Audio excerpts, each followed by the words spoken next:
Hello everyone, কেমন আছেন সবাই? তো আজকের ভিডিওতে আমরা যে প্রিভিয়াসলি একটা ChatGPT ক্লোন তৈরি করেছিলাম, যেটার কিনা লেন্থ হচ্ছে অ্যারাউন্ড ৩ ঘন্টা ১০ মিনিটের। তো এই ক্লোনটা তৈরি করার পরে অনেকেই কমপ্লেন করছেন, মানে কোডটা ঠিকঠাক মতো করার পরেও কিন্তু কাজ করতেছে না, বা কোনো না কোনো জায়গায় ছোটোখাটো কোনো একটা ঝামেলা আছে, যে কারণে কোডটা পুরোপুরিভাবে অ্যালাইন হচ্ছে না। তো এটা হচ্ছে পুরোপুরি ভিডিও লিঙ্ক, যারা মানে আগে করেন নাই চাইলে এখান থেকে দেখে করে নিতে পারেন। আর এখন যে কাজটা আমরা করব সেটা হচ্ছে, এই যে কাজটা আমরা ভিডিওটা তৈরি করেছি, এই ভিডিওটাকেই আমরা পুরোপুরিভাবে এখন এটার যে কোড বেসটা আছে, যে গিটহাব রিপোতে আমরা এটাকে মানে রাখছি, ওই রিপোটা আপনাদের সঙ্গে শেয়ার করব এবং বলে দিব আপনারা কি কি জিনিস কনফিগার করলে এই জিনিসটা পুরোপুরিভাবে 100% কাজ করবে, একদম টিপটো মানে পুরোটাই আমি এখানে বলে দিব। তো এখন দেখেন, এটা যখন আমরা করছি কিভাবে কাজ করে একটুখানি দেখে নিই। সেটা হচ্ছে, এটা হচ্ছে রিপো, এই রিপোর কোডটা আমি ডেসক্রিপশনের প্রথম লিঙ্কে দিয়ে দিব, এবং এই যে ভিডিও লিঙ্কটাও ডেসক্রিপশনেই থাকবে, আপনারা চাইলে কিন্তু এখান থেকে দেখে নিতে পারেন। তো এখন এখানে যদি বলি hello GPT, how are you, দেখি আমাদের কোনো রেসপন্স আছে কিনা। কারণ এই জিনিসটা কিন্তু আমাদের যে ব্যাকএন্ড স্ট্রাকচার, এটা কিন্তু আমরা ফায়ারবেস যে ফায়ার স্টোরটা আছে এটা দিয়ে কিন্তু আমরা মেনটেন করতেছি, যে কারণে আমাদের কিন্তু চ্যাটিংটা আমাদের ওপেন এআই হয়ে সরাসরি এখানে চলে আসে। ওকে, রেসপন্স পেয়ে গেছি, এবং আমার কিন্তু বাকি যে ইঞ্জিনগুলো আছে এটাতেও কিন্তু আমরা সাফল করতে পারতেছি।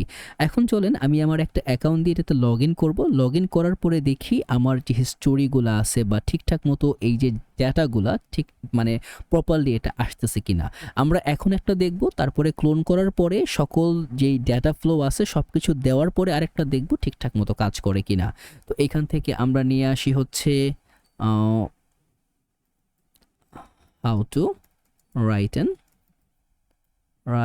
a novel। দেখি একটা কোশ্চেন করে সে কি বলে। ওকে, চিন্তা করতেছে, এবং এইখানে দেখেন আমার কিন্তু একটা নতুন চ্যাট যুক্ত হয়েছে, যেটা কিনা হাইলাইট করা আছে, এবং তারপরে এখন যখন সে রেসপন্সটা গ্র্যাব করে নিয়ে আসবে তখন কিন্তু বাকিটা এখানে আসবে। ওকে, এই যে আমার রেসপন্স কিন্তু চলে আসছে। এখান থেকে আমি চাইলে একটা চ্যাট ডিলিট করতে পারি, চাইলে নতুন একটা চ্যাট নিতে পারি, চাইলে আমি এক্সিস্টিং যেই আমার চ্যাটিংগুলো আছে এইখানেও কিন্তু আমি এটাকে সিলেক্ট করে এইখানেও নতুন করে কিন্তু আমি যেই আমার যেই কন্টিনিউ চ্যাট এগুলা কিন্তু করতে পারি। ওকে, থ্যাংক ইউ। দেখি কাজ করে কিনা। এই যে দেখেন আমার কিন্তু প্রিভিয়াস যে চ্যাটগুলো ছিল তার ভিতরেই কিন্তু এটা কাজ করতেছে। এখন এটাকে কনফিগার করতে গেলে, মানে এই যে কোডটা আছে এই সোর্স কোডটা পেতে গেলে আপনার কি কাজ করতে হবে বা কিভাবে আপনি এটাকে কনফিগার করবেন। এটাকে কনফিগার করার জন্য এই যে রিপোটা আছে এইটাকে আপনার প্রথমত ক্লোন করতে পারেন, অথবা আপনি এখান থেকে SSH আছে, GitHub CLI আছে, HTTPS আছে, এই যে কোনো একটা মাধ্যম দিয়ে কিন্তু আপনি এটাকে ক্লোন করতে পারেন। তাছাড়াও যদি আপনি চান এখান থেকে GitHub ডেস্কটপে সরাসরি ওপেন করতে পারেন, যদি ডেস্কটপ ইনস্টল করা থাকে, এবং ডাউনলোড করে নিতে পারেন জিপ করে, আনজিপ করে কিন্তু প্রজেক্ট নিয়ে কাজ করতে পারেন। তো আমরা যে কাজটা করবো এটা হচ্ছে ক্লোন করে নিব, যেটা হচ্ছে একদম সবচেয়ে সিম্পল এবং সস্তা উপায় এবং সবচেয়ে কার্যকরী উপায়ও। তো আমরা এখান থেকে এই যে আমার একটা টার্মিনাল আছে এখানে বলে দিব git clone অ্যান্সার। তো এখানে ক্লোন করার পরে কিন্তু কিছু কনফিগারেশন আমাদেরকে সেট করতে হবে। শুধুমাত্র ক্লোন করার পরেই কাজ করবে না। তো যদি ls দেই, দেখেন আমি এখন যাব হচ্ছে cd chat gpt yt। যদি আমি ls দিই, দেখেন আমি কিন্তু এখন আমার কোডের ভিতরে আসি। তো কোড স্পেস ডট দিয়ে আমি এন্টার দিব, যাতে এটা আমার গিটহাব ভিএস করে ওপেন হয়ে যায়। ওকে, আপনি এভাবে করলেও পারেন, বা যদি এইখানে যে আপনার ফোল্ডারটা আছে এখানে গিয়েও যদি চেষ্টা করেন, এখান থেকেও কিন্তু আপনি কোডে ওপেন করতে পারেন। তো প্রথমত আপনাকে যে জিনিসটা লাগবে, এখানে কয়েকটা কনফিগারেশন আপনাকে নিয়ে আসতে হবে। কি কি কনফিগারেশন?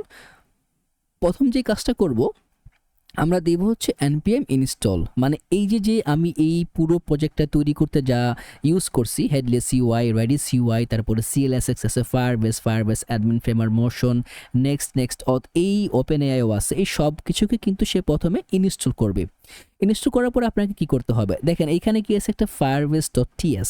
এই যে কনফিগারেশন, যে আপনার যে ফায়ারবেস অ্যাপ্লিকেশন যখন তৈরি করবেন, এখন ফায়ারবেস অ্যাপ্লিকেশন কিভাবে তৈরি করবেন, তারপরে এপিআই কি কোথা থেকে নিয়ে আসবেন, এগুলা কিন্তু সকল কিছু আমরা যেই ইনডেপথ ভিডিওটা করছি তার মধ্যে দেওয়া আছে, একদম ফ্রম দ্য স্ক্র্যাচ। এই ভিডিওটা দেওয়ার মানে হচ্ছে যারা অলরেডি ট্রাই করছেন কিন্তু পারতেছেন না, অথবা আপনি জানেন কিগুলা কিভাবে নিয়ে আসতে হয়, আপনার জাস্ট কোড বেসটা লাগবে, তাদের জন্য। আপনারা চাইলে কিন্তু এই কোডগুলো নিয়ে একদম ইজিলি কাজ করতে পারেন, কোনো সমস্যা নাই। তো এখন দেখেন আমরা কিন্তু এই প্রত্যেকটা জিনিসকে অ্যালাইন করলাম, ঠিক আছে। তো আমার এখানে কি লাগবে, আমার এখানে লাগবে হচ্ছে আমার এই ডাটাটা, তার পাশাপাশি আরেকটা লাগবে, দেখেন এখানে .env নামে একটা ফাইল আছে, এইখানে আমার লাগবে হচ্ছে auth url, auth secret, auth google id, auth google secret, open AI কি, এপিআই কি লাগবে, আর হচ্ছে ফায়ারবেস সার্ভিস অ্যাকাউন্ট কি। এই কয়টা কি দিলেই কিন্তু আমার মানে পুরো জিনিসটা পারফেক্টলি কাজ করবে। এবং আমরা একটা টেস্ট ফ্লাই এখান থেকে রান করব, যাতে করে আপনাদের মনে কোনো প্রশ্ন না থাকে। আমরা কি করব, আমরা মনে করেন এই যে ফায়ারবেসের যেই কনফিগারেশনটা আছে, এই কনফিগারেশনটা আমার যে প্রিভিয়াস যে অ্যাপ্লিকেশন আছে ওইখান থেকে আমি এখানে নিয়ে এসে বসাই দিব আপাতত। যে এই যে আমার ফায়ারবেসের প্রিভিয়াস কনফিগারেশন বসাই দিলাম, অবশ্যই আপনারা এটা বসাবেন না, কারণ তাহলে কাজ করবে না ফর শিওর।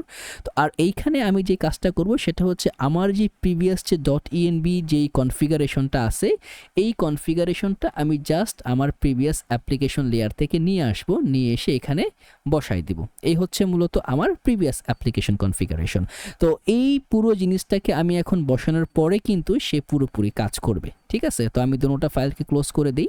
তো এই দুইটা সেটআপই মূলত আপনার অ্যালাইন করতে হবে এটার সঙ্গে। সবকিছু ইনস্টল হয়ে গেছে, আমি দিব হচ্ছে npm রান ডেভ, এটাকে ডেভেলপমেন্ট মোডে রান করার জন্য। প্রিভিয়াসলি একটা রান হচ্ছে, আমি এটাকে ক্লোজ করে দিয়ে আমি এখান থেকে নিয়ে আসবো আমার আবার লোকাল হোস্ট 3000টাকে। তো এখন একটুখানি সময় দিতে হবে। আর যারা আপনারা অলরেডি জানেন যে বাই ডিফল্ট কিন্তু Next.js 15 টার্বোটা চলে আসছে, যদি আপনারা চান টার্বোটাকে ইন্টিগ্রেট করবেন তাহলে জাস্ট এই ডেভ মোডে যে টার্বোটাকে অ্যালাইন করতে পারেন। তবে আমরা এটা নিয়ে ভিডিও বানাবো, কোনো সমস্যা নেই। তবে টার্বো ছাড়া একটু কম্পাইলিংয়ের সময় নেবে, টার্বোতে কিন্তু এটা অনেক ফাস্টার কাজ করে। ওকে, আমাদের লোকাল হোস্ট কিন্তু রান করতেছে। এটা আমাদের আগের সেশনের কিন্তু যেই লগইনটা ছিল এটাকে অটোমেটিক্যালি কিন্তু নিয়ে নিছে, যে কারণে আমরা কিন্তু আমাদের অ্যাকাউন্টটা দেখতে পাচ্ছি। তো এখন দেখেন আমার যে ডেটাগুলো আমার দেওয়ার, আমি জাস্ট কি করলাম, প্রজেক্টটাকে ক্লোন করলাম। ক্লোন করে কি করতেছি, আমার এখানে যা যা দেওয়ার সব কিন্তু আমি এখানে দিয়ে দিছি। এখন যে কাজটা হবে, যদি আমি এখন ট্রাই করি তাহলে কিন্তু আমার যে রেসপন্স, এখন দেখেন এই যে আমার জিপিটি ইঞ্জিনেও কিন্তু লোড হচ্ছে, মানে পুরো কাজটাই কিন্তু কনফিগার হচ্ছে, আমার লগ ইন করা আছে দেখে পাচ্ছি। যদি আমি এখন এখান থেকে দেই হাই জিপিটি, আমার কিন্তু যেভাবে কাজ করার, দেখেন অলরেডি কিন্তু একটা চ্যাট ওপেন হয়ে গেছে, ও কিন্তু জিপিটি ইজ থিঙ্কিং মেনুটাও চালাই দিছে। তারপরে এখান থেকে আমরা রেসপন্সও পেয়ে গেছি এবং এটা কিন্তু হাইলাইটও হয়ে গেছে। এবং আপনি যখন একটা সিলেক্ট করতেছেন দেখেন ডিজাইনটাও কিন্তু ঠিকঠাক মতো কাজ করতেছে, এবং ডিলিট করলে পরবর্তীটা কিন্তু সিলেক্ট হচ্ছে। তার মানে পুরো বিষয়টা কিন্তু এখান থেকে কাজ করতেছে। আমি এইখান থেকে হয়তো বা ক্যাশিংয়ে নিয়ে রাখছি, সাইন আউটটা হয়ে যাওয়ার কথা, একটুখানি রিলোড দেই। না, রিলোড দিতে হবে না, এই যে চলে গেছে, কিন্তু ক্যাশিংয়ে ছিল। আমার কিন্তু এখন সাইন ইন যে মেথডটা, এটাও কিন্তু পুরোপুরিভাবে কাজ করবে, একদম সকল কিছু কনফিগার করা। আপনার যদি কোড লেয়ারটাতে দেখেন, এখানে এই যে আমার যেই ফায়ারবেস অ্যাডমিন থেকে শুরু করে auth.ts থেকে শুরু করে সব কিছু কিন্তু এখানে অ্যালাইন করা আছে। যদি আমি এখন সাইন ইন দিই, আমি কিন্তু সাইন ইন করতে পারবো, রাইট। গুগল দিয়ে একটা সাইন ইন করি, দেখি কাজ করে কিনা। ওকে, সাইন ইন। এখন যে কাজটা হবে, ওকে কন্টিনিউ, এবং কন্টিনিউ করার পরে কিন্তু আমি আবার আমার অ্যাপ্লিকেশন লেয়ারে চলে আসব, এবং এইখানে আমার আগের যে হিস্টোরিটা আছে এই হিস্টোরিগুলো কিন্তু অটোমেটিক্যালি অ্যাড হয়ে যাবে। তো এখন দেখেন এটা হচ্ছে একদম পুরো একটা সেটআপ ফ্লো। আপনার এই যে গিটহাবটা আছে এটার মধ্যে পুরো সেটআপটা পাবেন। অবশ্যই যখন এখান থেকে এটাকে ক্লোন করবেন, একটা স্টার মার্কে চাপ দিয়ে দিন, যাতে করে এটা আপনার এখানে যখনই কোনো চেঞ্জ আসবে আপনার যে স্টোরেজ প্রজেক্টগুলো আছে ওইখানে গিয়ে কিন্তু এটাকে দেখতে পারবেন, তাহলে মানে খুঁজে পেতে সুবিধা হবে। আর যদি ভিডিওটা ভালো লাগে অবশ্যই লাইক কমেন্ট যা করার করে দিবেন, সাবস্ক্রাইব করবেন, ইটস আপ টু ইউ।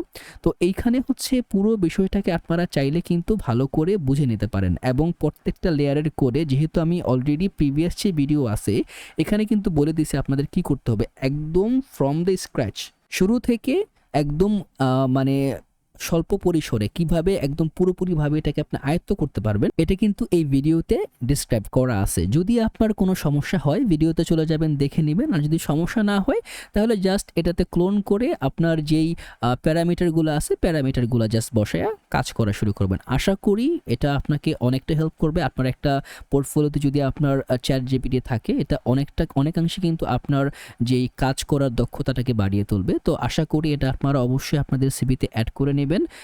তো করে ফেলেন চট জলদি। আশা করি আবার আমাদের নেক্সট ভিডিওতে আপনাদের সঙ্গে দেখা হবে।